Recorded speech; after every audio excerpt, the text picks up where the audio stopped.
नमस्कार। पेश है आज के मुख्य समाचार। मैं राकेश कुमार झा आप लोगों के सामने उपस्थित हूँ। आज के मुख्य समाचार को लेके स्वास्थ्य कारणों से मैं सुबह आप लोगों को के लिए मुख्य समाचार लेके नहीं आया था। अभी मैं आप लोगों के सामने लेके आया हूँ। तो चलिए शुरू करते हैं। आज है 7 नवंबर 2022। आज का मुख्य समाचार है, सूर्य की चमक से सेमीफाइनल में टीम इंडिया यानी जिम्बाब्वे को 71 रन से हराया। ये सूर्य कुमार ने बहुत अच्छा रन बनाया था, आपने ज़रूर देखा होगा। प्रमोद और मनीषा ने भारत को दिलाया सोना। पैरा शटलर प्रमोद भगत व मनीषा रामदास ने पैरा बैडमिंटन वर्ल्ड चैंपियन में रविवार को भारत की झोली में 2 स्वर्ण पदक डाले। विधानसभा उपचुनाव में भाजपा को 4 सीटें, कांग्रेस खाली हाथ। 6 राज्यों में 7 सीटों के लिए हुए विधानसभा उपचुनाव में 4 में भाजपा को जीत मिली है। देखिए जैसे कहाँ कहाँ उपचुनाव हुए थे। बिहार के मोकामा में, जहाँ पे नीलम देवी महागठबंधन की जीती है। बिहार के गोपालगंज में भी हुआ था, जहाँ से कुसुम देवी भाजपा की जीती है। हरियाणा आदमपुर से भव्य बिश्नोई भाजपा के जीते हैं। उत्तर प्रदेश के गोला गोकर्णनाथ से अमनगिरी जीते हैं बीजेपी के, भाजपा के। तेलंगाना के मनुगोड़े सीट का नाम है, जहाँ से कुसुकुंतला प्रभाकर रेड्डी जीती है। महाराष्ट्र के अंधेरी ईस्ट मुंबई से ऋतुजा लटके शिवसेना उद्धव गुट की से जीती है। ओडिशा धामनगर सूर्यवंशी सूरज भाजपा के जीते हैं। झील में समाया यात्री विमान, 19 लोगों की मौत। तंजानिया में रविवार को खराब मौसम के बीच लैंडिंग के समय एक यात्री विमान विक्टोरिया झील में गिर गया। देश की सबसे बड़ी निजी एयरलाइन प्रेसिजन एयर के इस विमान ने 43 लोगों के साथ दार एस सलाम से उड़ान भरी थी और बुकावो में हवाई अड्डे पर लैंडिंग से ठीक पहले दुर्घटनाग्रस्त होने के साथ झील में समा गया। इसमें कम से कम 19 लोगों की मृत्यु हुई है। नए डॉक्टरों के लिए बांड नीति रद्द करेगी सरकार।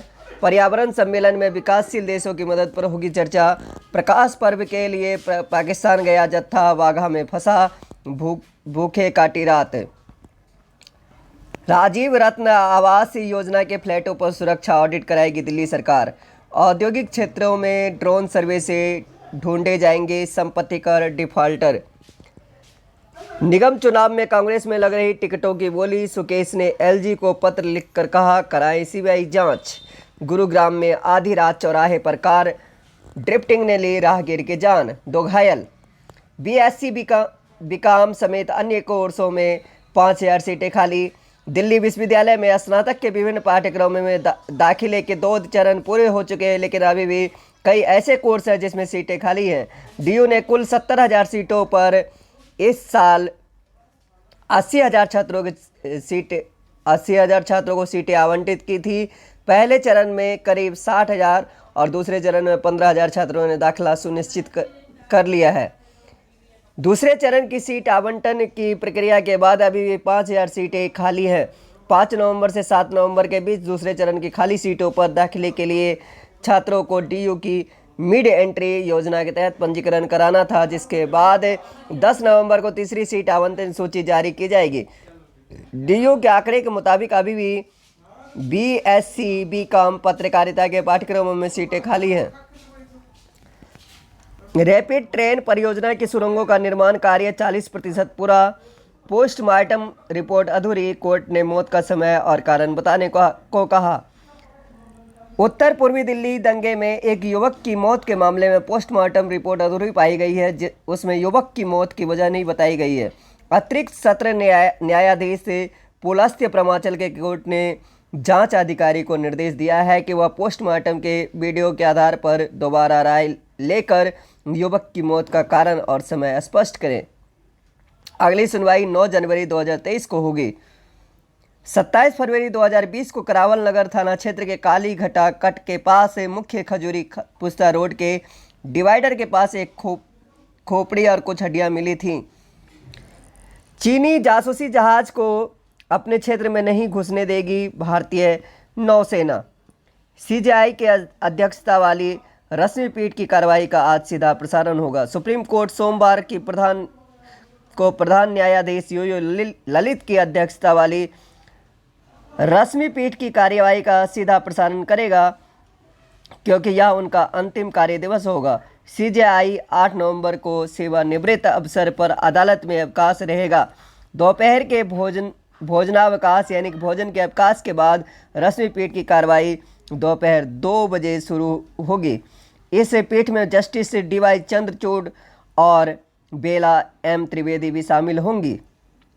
जमीनी सच्चाई को समझे, पॉक्सो एक्ट में सहमति की उम्र पर करे पुनर्विचार। कर्नाटक हाईकोर्ट ने कहा, विद्यार्थियों को पॉक्सो एक्ट के बारे में जागरूक करने की जरूरत। आपसी सहमति से बना लेते हैं संबंध। 16 वर्ष से अधिक उम्र की नाबालिग लड़कियों के घर छोड़ने के मामले आ रहे हैं सामने। 2021 में बच्चों के खिलाफ अपराध के 1,49,404 मामले दर्ज किए गए। राष्ट्रीय अपराध रिकॉर्ड ब्यूरो NCRB की रिपोर्ट के अनुसार इनमें 53,874 यानी कि 36.05% से अधिक मामले पॉक्सो के अधीन थे। हम आपको बता दें कि पॉक्सो का मतलब होता है कि नाबालिग बच्चों के साथ यौन अपराधों में संरक्षण एक्ट। भारतीय विधि आयोग को यौन अपराधों से बच्चों के संरक्षण एक्ट यानी कि पॉक्सो सहमति से यौन संबंध की उम्र पर पुनर्विचार करने का निर्देश दिया है। 5 नवंबर को दिए गए फैसले में जस्टिस सूरज गोविंद राज और जी बसवराज की खंडपीठ ने कहा कि 16 साल से ऊपर की नाबालिग लड़कियों के प्यार में पड़ने पर, घर छोड़कर भागने और आपसी सहमति से यौन संबंध बनाने के कई मामले सामने आए हैं। शुक्र और सूर्य के अध्ययन के लिए तकनीक विकसित कर रहा भारत। अब देखिए ये एक महत्वपूर्ण खबर है। शुक्र और सूर्य के अध्ययन के लिए तकनीक विकसित कर रहा है भारत। अहमदाबाद गुजरात स्थित फिजिकल रिसर्च लेबोरेटरी के निदेशक डॉक्टर अनिल भारद्वाज ने कहा कि आकाश में चल रही हलचल पर भारत नज़र बनाए हुए हैं। वर्ष 1975 में पहला उपग्रह आर्यभट्ट छोड़ने के बाद भारत ने अंतरिक्ष विज्ञान को तेजी से आगे बढ़ाया और स्वयं के प्रक्षेपण केंद्र बनाए। हमारे चंद्रयान और मंगल मिशन सफल रहे हैं। भविष्य में हम शुक्र ग्रह और सूर्य के अध्ययन के लिए अपनी तकनीक विकसित करने जा रहे हैं। जापान के एरोस्पेस एक्सप्लोरेशन एजेंसी जाक्सा के सहयोग से हम चंद्र लैंडर और रोवर को चांद की डार्क साइट में स्थापित करने के मिशन पर तेजी से काम कर रहे हैं। इस मिशन को लेकर जाक्सा के साथ वार्ता चल रही है।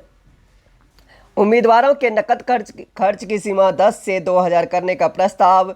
राज्यसभा सदस्य का आरोप, हवाई अड्डे पर बेटे को निर्वस्त्र कर ली तलाशी। यूक्रेन युद्ध के बाद पहली बार रूस जा रहे विदेश मंत्री एस जयशंकर। भाजपा देगी महिलाओं को 33% आरक्षण, किसानों को दोहरा सम्मान। आम सहमति बनाए, हम भी करेंगे यूसीसी का समर्थन। यूपीए सरकार में घोटाले करने वाली कांग्रेस अब हिमाचल में दे रही गारंटी, ऐसा अमित शाह का कहना है। केंद्रीय गृह मंत्री अमित शाह ने कहा कि केंद्र में यूपीए सरकार के कार्यकाल में घोटाले करने वाली कांग्रेस अब हिमाचल प्रदेश में गारंटी दे रही है।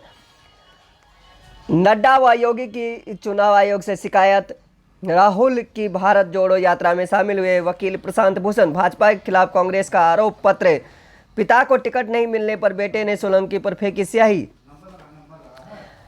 केजरीवाल ने पूछा, मोरवी पुल हादसे में किसको बचा रही भाजपा। मुस्लिम के साथ दलित बहुल सीटों पर भी AIMIM की नज़र।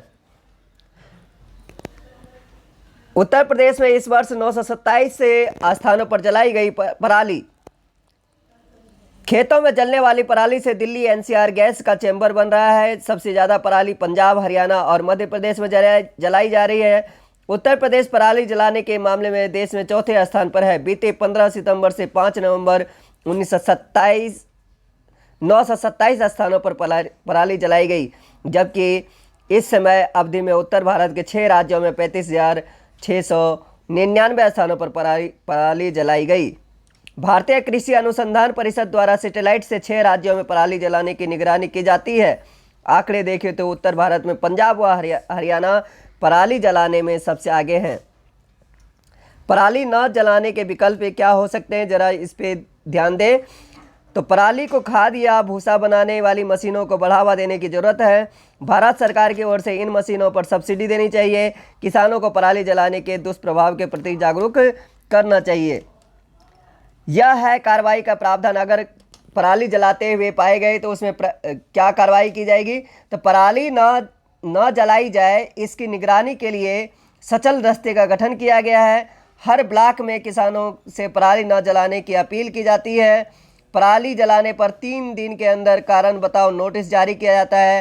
राष्ट्रीय हरित अधिकरण के आदेशानुसार जुर्माना लगाने का भी प्रावधान है। गाजियाबाद के उप कृषि निदेशक राम जतन मिश्र ने बताया कि मुरादनगर क्षेत्र में पराली जलाने के 3 मामले सामने आए थे। उनमें से एक सत्यापित हुई थी। किसान पर 2500 रुपये का जुर्माना लगाया गया। दिल्ली में ग्रेप के चौथे चरण से राहत, वाहनों से पाबंदी हटी, करोड़ों का बजट खर्च, हवा फिर भी प्रदूषित। पंजाब में किसान अधिकारियों को बना रहे बंधक, पुलिस नहीं कर रही सख्ती। दिल्ली एनसीआर के आसपास बढ़ेगी हरियाली। प्रदूषण बढ़ा तो लोगों का रुख हो गया पहाड़ों की ओर। बस्तर रायपुर रेल मार्ग में बस्तर कोंडा गांव वन मंडल का अड़ंगा। हिंदू नेता सूर्य की हत्या के 3 दिन बाद पुलिस ने जांच के लिए बनाई एसआईटी। आईएसआई पंजाब के युवाओं को बना रही स्लीपर सेल। पंजाब का माहौल बिगाड़ने के लिए पाकिस्तान की खुफिया एजेंसी आईएसआई लगातार साजिश रच रही है। अब उसने बेरोजगार युवाओं को प्रलोभन देकर स्लीपर सेल बनाना शुरू किया है। इसके लिए पाकिस्तान में बैठे आतंकी संगठन बब्बर खालसा के चीफ बधावा सिंह, खालिस्तान जिंदाबाद फोर्स के चीफ रंजीत सिंह नीटा, इंडियन सिख यूथ फेडरेशन के चीफ लखवीर सिंह रोडे और खालिस्तान कमांडो फोर्स के परमजीत सिंह पंजवड़ का इस्तेमाल कर रही है।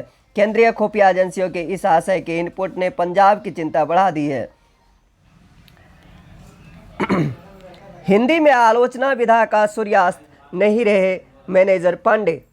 हिंदी में आलोचना विधा के सूर्य मैनेजर पांडे अब नहीं रहे। 81 वर्ष की आयु में उन्होंने रविवार सुबह 8:30 बजे अंतिम सांस ली। ओडिशा के मलकानगिरी में 650 से अधिक नक्सली समर्थकों ने किया आत्मसमर्पण। डाउन सिंड्रोम ग्रस्त बच्चों की मदद को आगे आए लोग कोश्यारी। महाराष्ट्र के राज्यपाल भगत सिंह कोश्यारी ने सामाजिक संस्थाओं एवं सामान्य लोगों को डाउन सिंड्रोम ग्रस्त बच्चों की मदद के लिए आगे आने का आह्वान किया। डाउन सिंड्रोम ग्रस्त का मतलब होता है बौद्धिक व शारीरिक विकार से पीड़ित बच्चों के मदद के लिए आगे आने को कहा है। बिहार के गांवों में हजारों लोगों को रोगों से बचा रहा मटका फिल्टर। कर्नाटक में पूर्व आईबी ऑफिसर की मौत हादसा नहीं हत्या। अब मत चुको दुनिया, कथनी करनी का फर्क मिटे। अब आगे देखिए, भारत के बढ़ते कदमों से दुनिया भर को सीख लेने की जरूरत। 2030 में अनुमानित प्रति व्यक्ति कार्बन उत्सर्जन की स्थिति की अगर बात करें तो भारत का तय किया गया लक्ष्य है 3.1, संभावित उत्सर्जन होगा 3.2 टन में। ब्रिटेन की बात करें तो 4.1 तय किया गया लक्ष्य है, लेकिन संभावित उत्सर्जन होगा 5.1। अमेरिका जो कि पूरी दुनिया को सलाह देता है, वहाँ पे सबसे अधिक कार्बन का उत्सर्जन अभी भी लक्ष्य है सबसे ज़्यादा, और संभावित उत्सर्जन भी सबसे अधिक है 11.7 टन। शून्य से नीचे तापमान में चल रहा केदारनाथ का पुनर्निर्माण। विश्व की पहली वैदिक घड़ी अगले गुड़ी पड़वा पर उज्जैन में लगेगी। विश्व की पहली वैदिक घड़ी काल गणना के केंद्र माने गए उज्जैन के जंतर मंतर जीवाजी वेधशाला में अगले वर्ष 22 मार्च को गुड़ी पड़वा नव संवत्सर पर लगाई जाएगी। जिस टावर पर घड़ी लगेगी उसके निर्माण कार्य का भूमि पूजन रविवार सुबह मध्य प्रदेश के उच्च शिक्षा मंत्री डॉक्टर मोहन यादव और उज्जैन के महापौर मुकेश टटवाल ने किया। टावर का निर्माण 1 करोड़ 58 लाख रुपए से किया जाएगा। उज्जैन में जीवाजी वेधशाला का निर्माण करीब 300 साल पहले मालवा के गवर्नर रहे महाराजा सवाई जय सिंह द्वितीय ने वर्ष 1719 में कराया था। इसके बाद दिल्ली, जयपुर, मथुरा और वाराणसी में भी वेधशाला का निर्माण कराया गया था। सवाई जय सिंह ने काल गणना के लिए सभी वेधशालाओं में सम्राट यंत्र, नाड़ी विलय यंत्र, भित्ति यंत्र, दिगंश यंत्र का निर्माण कराया था। चूंकि उज्जैन से कर्क रेखा भी गुजरती है, इसलिए सवाई जय सिंह ने यहाँ स्वयं आकर भी अध्ययन किया था। इसके बाद करीब 200 वर्षों तक उज्जैन की वेधशाला उपेक्षित रही। 1923 में इसका पुनरुद्धार हुआ था। देश को चाहिए अल्पसंख्यकवाद से मुक्ति, ये बहुत ही महत्वपूर्ण आर्टिकल है। इसके बाद भारत पर दांव लगाती दुनिया, ये तो जहरीली हवा की जद में बचपन, विश्व व्यवस्था में आर्थिकी का महत्व, ये इकोनॉमिक्स से जुड़ी हुई बहुत ही महत्वपूर्ण खबर है। विश्व व्यवस्था में आर्थिकी का महत्व।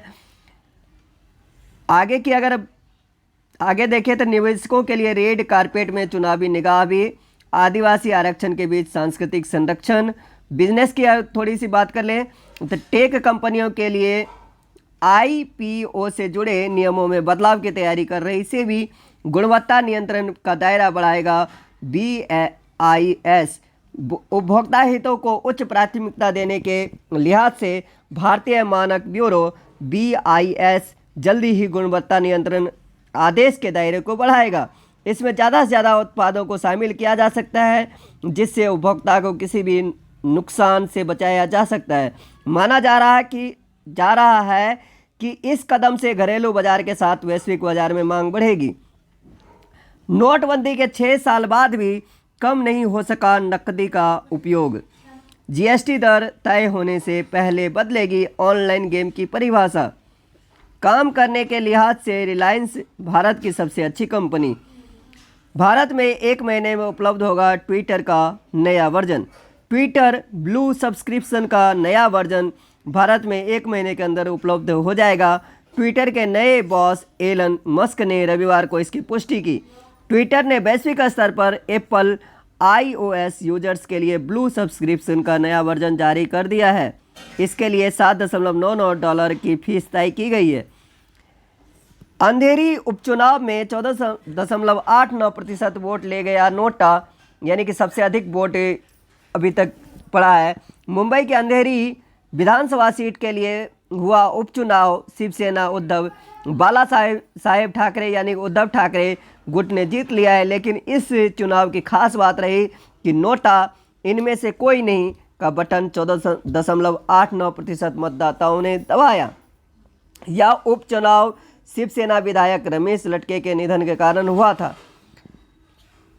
आज़ाद के बदले सुर भाजपा का मुकाबला कांग्रेस ही कर सकती। राजनीति के धुरंधर गुलाम नबी आज़ाद ने कांग्रेस से नाता तोड़कर नई पार्टी बना ली है, लेकिन उनका कांग्रेस प्रेम कम नहीं हुआ है। रविवार को उनके सुर पूरी तरह से बदले नजर आए। फर्जी दाखिलों में धंधेबाजों ने सबसे ज़्यादा बेची आयुर्वेद कॉलेजों की सीट। संघ का तमिलनाडु के 3 शहरों में पथ संचालन बीसीके ने बांटी मनुस्मृति। बिहार के परिणाम से न निराशा न इतराने का अवसर। जहां हुआ था हमला वहीं से कल शुरू होगा लॉन्ग मार्च। इमरान ने कहा 10 से 14 दिन में रावलपिंडी पहुंच जाएगा मार्च। अस्पताल से मिली छुट्टी, घर में ही चलेगा इलाज।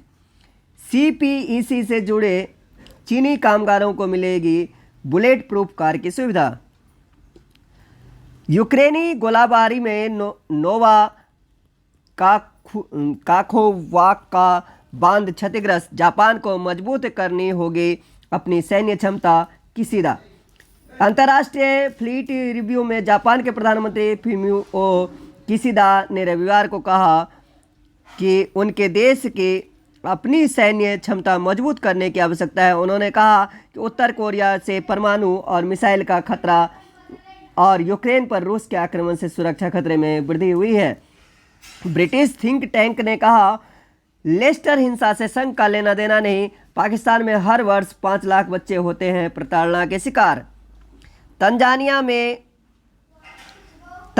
में विक्टोरिया झील में गिरा विमान, 19 की मौत।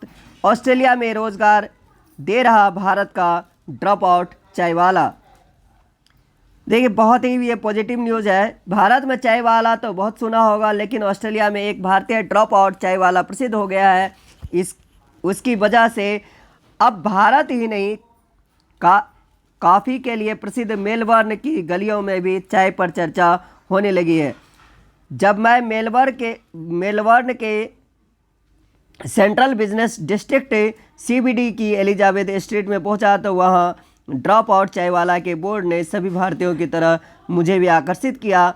इस दुकान में कटिंग चाय, मसाला चाय, आलू पेटीज और समोसा मिलते देख मन प्रसन्न हो गया। आंध्र प्रदेश में जन्मे और बेंगलुरु में 12वीं तक की पढ़ाई करने वाले 22 वर्षीय संजीत कोंडा के पिता ने उन्हें विदेश में बैचलर ऑफ बिजनेस की पढ़ाई करने के लिए भेजा था, लेकिन 2 साल के कोर्स के बाद वे ड्रॉप आउट हो गए और इसके 1 साल के अंदर यहाँ पर उन्होंने अपना स्टार्टअप खड़ा कर दिया। खालिस्तान के समर्थन में लगे बैनर हटवाने को कनाडा में मेयर को घेरा। अब खेल समाचार देख लेते हैं। हिम्मत वाले सूर्य कुमार, नंबर 1 बल्लेबाज ने लिखी निडर बल्लेबाजी की नई इबारत। सेमीफाइनल में जगह पक्की होने के बाद टीम में 2 प्रयोग। फिर चौकर साबित हुई दक्षिण अफ्रीका, बांग्लादेश को हराकर सेमीफाइनल में पाकिस्तान। इंग्लैंड के गोल से जीता मैनचेस्टर सिटी। जीतने से पता चलता है सही दिशा में बढ़ रहा हूं। पैरा बैडमिंटन विश्व चैंपियनशिप में महिला सिंगल्स में स्वर्ण पदक जीतने वाली भारतीय खिलाड़ी महिला रामदास ने जीत के बाद कहा कि यह उनके जीवन का सबसे बड़ा पल था। कमाल एकाक्षरी शब्दों का। एकाक्षरी शब्द क्या होता है, इसके बारे में हम लोग भाषा विमर्श में बातचीत करेंगे किसी और वीडियो में। सदा सुहागन राग भैरवी, यानी कि ये साहित्य से जुड़ा हुआ है। गंगा का मिलन, प्रतीक्षा में अनगिनत नयन। विप्रो ONGC से ज़्यादा अमीर तिरुपति का मंदिर। एलन मस्क का मजाक बनाने वाले इयान वुल्फोर्ड धारा प्रवाह बोलते हैं हिंदी, भोजपुरी और संस्कृत। देखिए, इयान वुल्फोर्ड, इसकी बातें जरा हम जानते हैं। एलन मस्क के स्वामित्व में आए ट्विटर पर उनके ही नाम से अकाउंट चलाने वाले इयान वुल्फोर्ड अंतर्राष्ट्रीय स्तर पर चर्चा में है। भारत में भी उनकी चर्चा खूब है क्योंकि उनके ट्वीट हिंदी और भोजपुरी में है। दुनिया के सबसे अमीर व्यक्ति के नाम से एक अंग्रेज ने किए ये ट्वीट आभासी दुनिया को चमत्कृत कर रहे थे। कुछ घंटे बाद ही ट्विटर ने उनके अकाउंट को निलंबित कर दिया। तब भी उनके ट्वीट ने स्क्रीनशॉट खूब शेयर हो रहे हैं। ट्विटर की बिक्री को लेकर एलन मस्क पर तंज कसने वाले इयान वुल्फोर्ड ने न केवल हिंदी के अच्छे जानकार हैं बल्कि मैथिली, भोजपुरी के साथ संस्कृत भी धारा प्रवाह बोलते और लिखते हैं। गोविंद प्रताप सिंह नाम के एक ट्विटर अकाउंट ने उनके बारे में जानकारी साझा की है। उनके ट्विटर पर उन्होंने बताया कि ब्रिटेन में जन्म लेने वाले इयान वुल्फोर्ड फिलहाल ऑस्ट्रेलिया में रहते हैं। अब ट्वीट क्या था इसके बारे में भी अगर जान लेते हैं। अपने ट्विटर हैंडल @IA वुल्फोर्ड, यानी कि इयान वुल्फोर्ड ट्वीट करके सबको हैरान कर रहे थे। उन्होंने अपने ट्विटर अकाउंट का नाम एलन मस्क रख लिया था। खगोलविदों ने खोजा सबसे नज़दीकी ब्लैक होल। भूगोल के लिए बहुत ही क्रांतिकारी कदम है। ब्रह्मांड की कई अनसुलझी गुत्थियों को सुलझाने में जुटे खगोलविदों ने हाल ही में पृथ्वी के निकटतम ज्ञात ब्लैक होल की खोज की है। यह पृथ्वी के महज 1600 प्रकाश वर्ष की दूरी पर है। इसके बारे में भी हम लोग चर्चा करेंगे अगली वीडियो में। लंग कैंसर के 10 कारक जीनों की पहचान। एस्पिरिन के कारण पेट में होने वाले अल्सर को ठीक करने का तरीका खोजा। अभी के लिए फ़िलहाल इतना ही। अब अगले भाग में हम जानेंगे इससे आगे की बात। तब तक के लिए शुक्रिया, धन्यवाद।